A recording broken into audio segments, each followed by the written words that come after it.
আলাইকুম, আমি executive Mizanur Rahman, Bogura north branch. আজকে আমরা এসেছি তামিম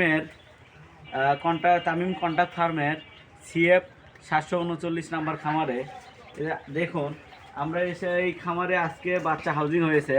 শীতকালীন ব্রুডিং ব্যবস্থাপনা কেমন হওয়া উচিত, আমার এই শীতের দিনে তাপমাত্রাটা সঠিকভাবে রাখার জন্য আমরা এই যে বোর্ডিংয়ের উপর দিয়ে পেপার দিয়ে দিয়েছি, যাতে বাচ্চাগুলো সুন্দরভাবে এর ভিতরে হিট পায় এবং সঠিকভাবে খাবার আর পানি গ্রহণ করে। এতে বাচ্চার গ্রোথটা ঠিক থাকবে। যদি আমার বাচ্চা হিট কম পায়, টোপলা লাগে থাকে, এক জায়গায় জড়ো হয়ে থাকে, তাহলে বাচ্চাটা খাবে না, আমার গ্রোথ ভালো থাকবে না।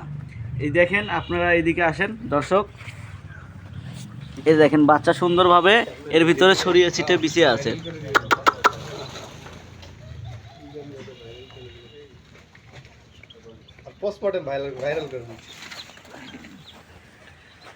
এই যে আমাদের সাথে আছে ডাক্তার সুমন সাহেব, ইনি একজন ভেটেরিনারি ডাক্তার।